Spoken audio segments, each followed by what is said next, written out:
नमस्कार दोस्तों, मेरा नाम श्रवण कुमार है और आज हम इस वीडियो में पढ़ेंगे फॉर्मेशन ऑफ कंपनी के बारे में। ओके, जो कि सेक्शन 3 ऑफ कंपनीज एक्ट 2013 में डिफाइंड है। ओके, तो इसको सेक्शन 3 को पढ़ने से पहले हम एक बेसिक आइडिया जान लें कि कैसे कंपनी इन रियलिटी इनकॉर्पोरेट होती है या बनती है।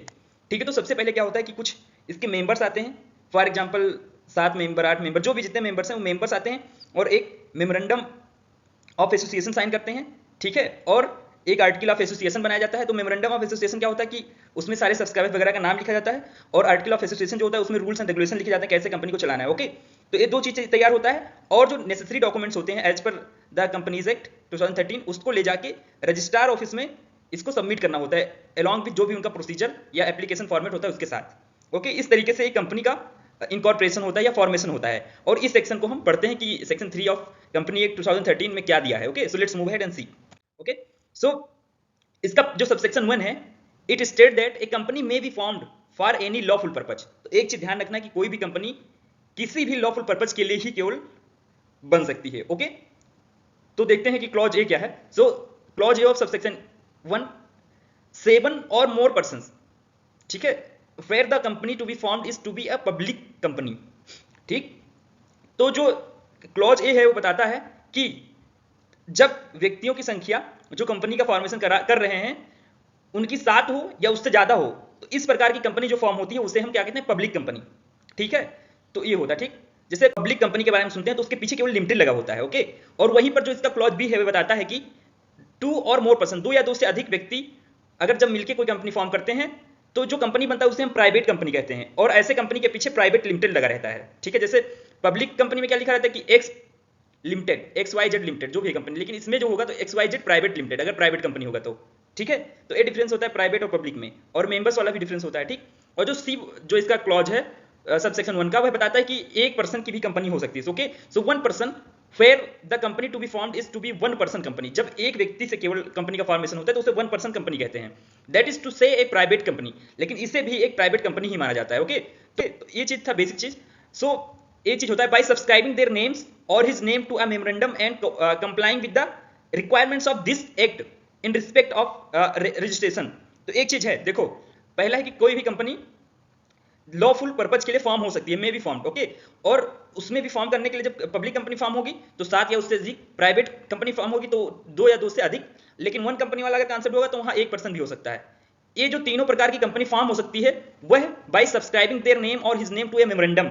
मेमोरेंडम को मेमोरेंडम ऑफ एसोसिएशन कहते हैं इन जनरल, यहाँ मेमोरेंडम ही लिखा है बट मेमोरेंडम ऑफ एसोसिएशन है। तो क्या होता है कि चाहे तीनों प्रकार में कोई भी कंपनी फॉर्म करना हो तो सब जितने भी मेंबर्स हैं, ठीक है, उनको अपना नाम सब्सक्राइब कराना होगा, इनलिस्ट कराना होगा मेमोरेंडम में। ठीक है, and complying with the requirements of this act in respect of registration, और जो भी क्या नाम है रिक्वायरमेंट होगा उसको पूरा करना पड़ेगा रजिस्ट्रेशन के से रिलेटेड। तो क्या है, पहला चीज तो भैया वो जितने भी मेंबर्स होंगे क्या नाम है मेमोरेंडम ऑफ एसोसिएशन बनाएं और जितना भी रिक्वायरमेंट है रजिस्ट्रेशन के लिए as per the companies act 2013 उसको पूरा करें, तब जाके वह इन तीनों में से किसी भी प्रकार की कंपनी को इनकॉर्पोरेट या फॉर्म कर सकते हैं। तो ये चीज था basic. Okay, so provided that the memorandum of 1 person company shall indicate the name of other person with his prior written consent in the prescribed form, who shall in the event of subscriber death or his incapacity to contract become the member of the company, and the written consent of such person shall also be filed with the registrar at the time of incorporation of the 1 person company along with the its memorandum। ठीक है, तो memorandum को हम पहले ही बता चुके कि memorandum में क्या लिखा होता है, कंपनी का नाम लिखा होता है, उसमें रजिस्टर्ड ऑफिस का एड्रेस लिखा होता है, नेचर ऑफ बिजनेस लिखा होता है और शेयर कैपिटल लिखा होता है और नेम्स और सिग्नेचर ऑफ सब्सक्राइबर लिखा होता है जो इनिशियल शेयर होल्डर्स होते हैं। ये होता है मेमोरेंडम। और आर्टिकल्स क्या होता है, आर्टिकल्स होते हैं रूल्स जो गवर्न करते हैं कंपनी को। ठीक है, और शेयर होल्डर और जो डायरेक्टर होते हैं उस पर एग्री होते हैं। तो एक चीज था बेसिक चीज की आर्टिकल और क्या नाम है मेमोरेंडम में क्या डिफरेंस क्या है या क्या डिफरेंस है इसमें। तो ये बेसिक चीज हो गया। अब ये जो प्रोविजो दिया गया है ये क्या है, इसको समझना है कि अगर एक व्यक्ति की कंपनी को अगर फॉर्म करना है, ठीक है, तो उसमें memorandum of 1 person company shall indicate the name of other person. ठीक है, तो अगर जब क्या नाम है एक पर्सन कोई अकेले फॉर्म कर रहा है कंपनी, तो उससे उसका जो मेमोरेंडम होगा रजिस्ट्रार ऑफिस में फाइल होगा उसमें किसी अन्य पर्सन का भी एक नाम होना चाहिए। ठीक है, और उसका नाम तभी होगा जब उसका प्रायर रिटन कंसेंट एक प्रिस्क्राइब्ड फॉर्म में ले लिया जाएगा जो 1 पर्सन कंपनी फॉर्म कर रहा है उसके द्वारा। And who shall in the event of the subscriber death or his incapacity to contract become the member of the company and the। ठीक है, तो जब अगर जो 1 पर्सन वाला क्या नाम है कंपनी फॉर्म हो रहा है और उस एक सब्सक्राइबर की डेथ हो जाती है तो जो नेक्स्ट पर्सन जो मेंशन था मेमोरेंडम में वह कंपनी का न्यू मेंबर बन जाएगा। ओके, डेथ या इनकैपेसिटी टू कॉन्ट्रैक्ट वाले दो मतलब कंडीशन में वो बन जाएगा। ओके, और एक चीज और है, and the written consent of such person shall also be filed with the registrar at the time of incorporation of one person company along with the its memorandum and articles. तो एक चीज है कि सीधा इसमें कहा गया कि भाई एक चीज है कि जो अगर एक सिंगल व्यक्ति वाला कंपनी का फॉर्मेशन हो रहा है तो उसमें क्या देखना है कि उस व्यक्ति को एक अदर व्यक्ति का भी नाम मेमोरेंडम ऑफ एसोसिएशन में लिखना है, और उसका नाम लिखने से पहले उसका प्रायर कंसेंट लेना है, रिटन कंसेंट लेना है। और ये रिटन कंसेंट जो होना चाहिए एक प्रिस्क्राइब फॉर्म में होना चाहिए, और ये जो रिटन कंसेंट है इसको भी इनकॉर्पोरेशन के टाइम क्या नाम है रजिस्टर ऑफिस में क्या नाम है फाइल करना होगा। ओके, सो ये चीज लिखा है इसमें प्रोविजन में, और provided further that such other person may withdraw his consent in such a manner as may be prescribe. और एक चीज और है, अब भाई किसी व्यक्ति का नाम एक बार हो गया, ठीक है, वन पर्सन कंपनी में एज अ फर्दर मेंबर, ठीक है, तो ऐसा नहीं कि वो हमेशा के लिए हो गया, वो जो ऐसा पर्सन है वह विड्रॉ भी कर सकता है अपना कंसेंट, और उसके लिए जो भी मैनर या प्रिस्क्राइब फॉर्मेट होगा उसको फॉलो करके अपना मतलब क्या नाम है अपना कंसेंट विड्रॉ भी कर सकता है। Okay, so let's move ahead and see rest of the part. Provided also that the member of one person company may at any time change the name of such other person by giving notice in such a manner as may be prescribed। और जो ये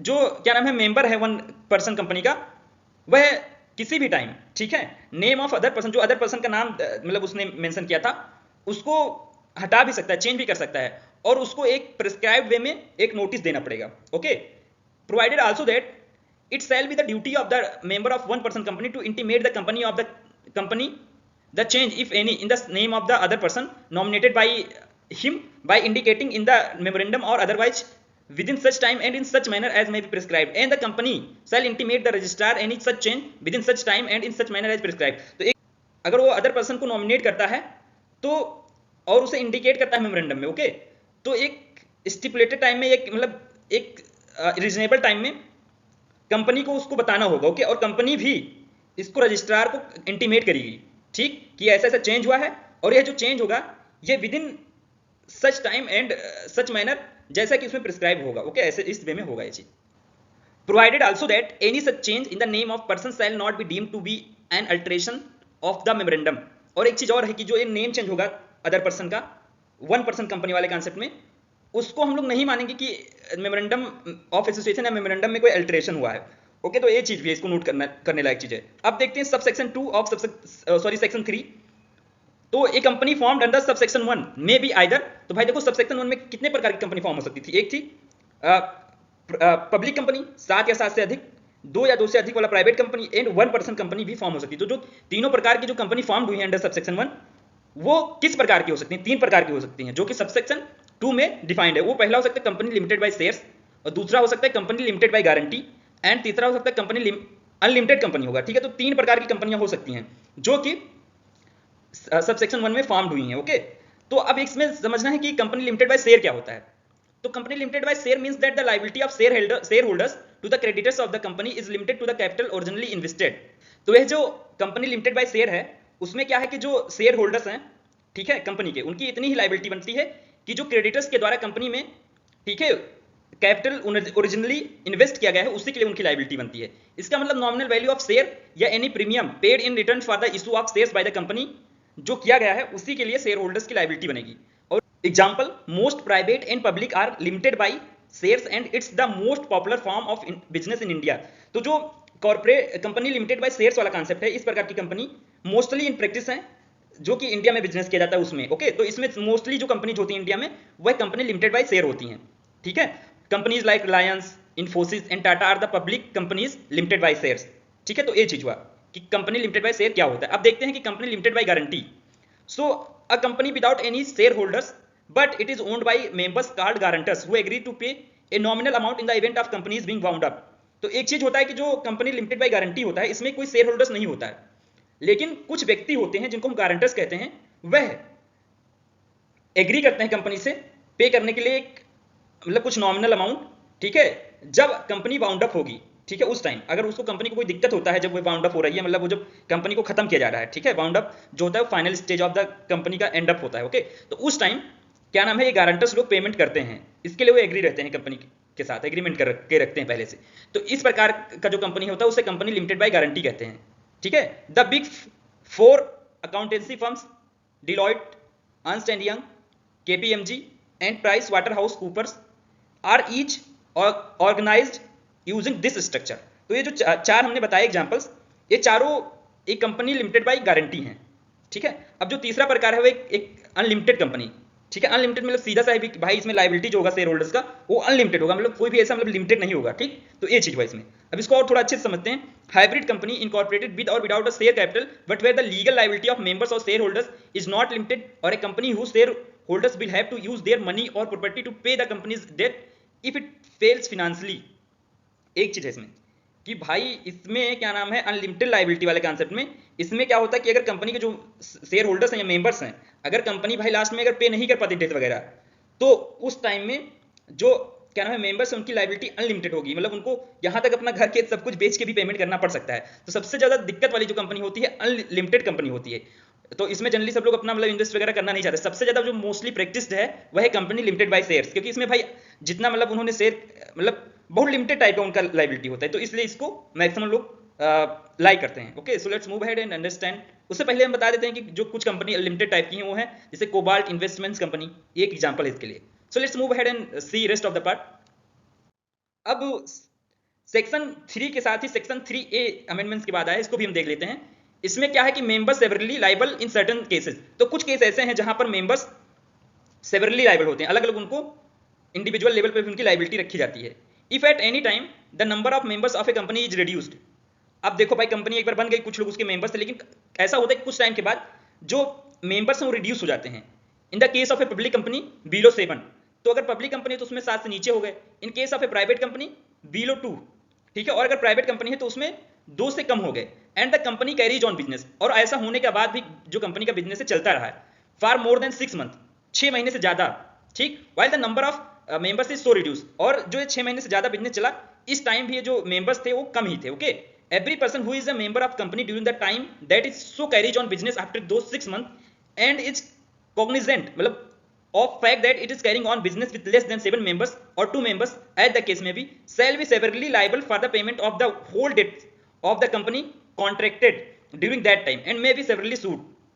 तो एक चीज है कि इसमें अगर जैसे देखो जो रेस्ट मेंबर्स हैं, जैसे इसमें 7 से कम हो गए, 2 से कम हो गए, और कंपनी 6 महीने से ज्यादा चल रही है, ठीक है, इसके बावजूद भी, और इस बात की जानकारी जो रेस्ट मेंबर्स हैं उनको है, तो बाद में अगर कंपनी को कोई दिक्कत होता है बाद में, तो जो ये मेंबर्स हैं वो सेल पे सेवरली लाइबल, भैया सेल लगा तो मतलब पक्का होंगे, ठीक है, severally liable for the payment of the whole debt, पूरे डेट के लिए सेवरली लाइबल हो सकते हैं और उन पे सेवरली सू भी किया जा सकता है। तो ये चीज है इसमें कि member severally liable in certain cases.